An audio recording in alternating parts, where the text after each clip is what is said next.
Once, just to see, just as an experiment, really, I tried to see how long I could go without speaking. I mean, without having to speak, without being called upon to say anything. 9 days. Then the postman brought a parcel for the little girl next door. It was from Canada, and they were all out. He said, you wouldn't mind signing this for me, would you? And I said, no. No, I said, after 9 days, no. When I think how we used to read poetry to each other, hundreds of words we must have said out loud, all those long poems before we went to sleep. He used to like a military poem. I preferred something with a lilt, hardy, or... He had a splendid laugh, my husband. If you just heard the sound of his voice, you could have measured him by that laugh. A big, broad-beamed laugh. He died laughing. It's funny.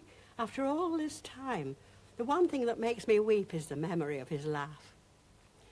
He was sitting in front of the fire, the gas fire. We'd just got the gas fire, and we were experimenting sitting in front of it. We'd had so many years of a proper fire, and he made this joke about the setting. You could set it miserate, which meant not fully on.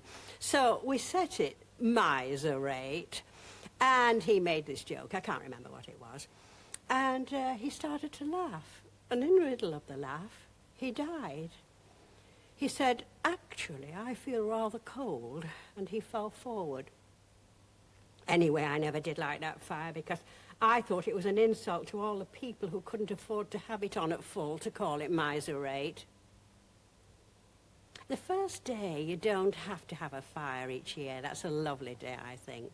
The clocks go forward. You can sit in the park at 5 o'clock and know everything's all right, and all the children come to play outside. I've always been fond of children. Bright voices and their bright clothes and their loudness.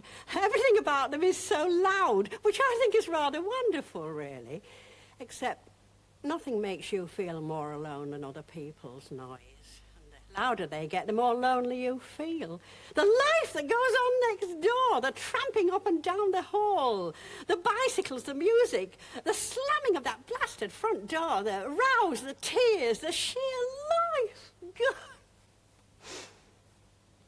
But nothing replaces the sound of another voice or touch. Not just nice things, I mean, being shouted at or argued with, or someone else's mess, or having to make 2 cups of tea. It's funny. He had such terrible cheesy feet, terrible. I used to go on about it. I used to put his shoes outside. And then, long after he'd gone, I kept a pair of his shoes, his old brown working ones, and I could smell them. The things you do. And then one day, it had all gone. Nothing. You'd think I was a bit bats kneeling at this cupboard trying to smell an old shoe. But I don't want to be pitied, but I just wish I never had to do another jigsaw.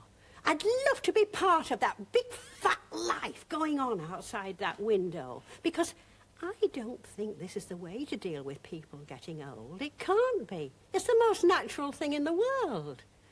Like someone said to me, think of life as a week, and each day a decade.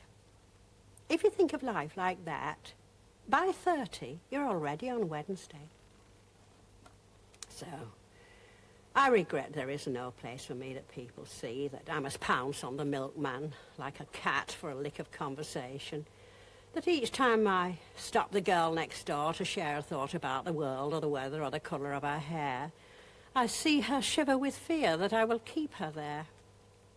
I have a role beyond the shrugging of the curtain.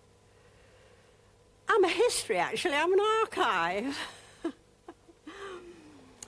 not just a good deed or a tragedy or a charity, though sometimes I wish I were a whale, a bloody great whale removed in our road, and perhaps you'd notice me.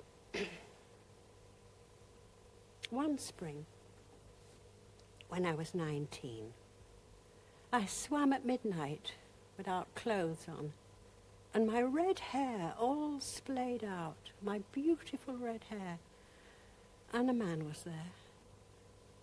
That was the Tuesday of my life. And now it's Sunday. It's only natural, like the seasons,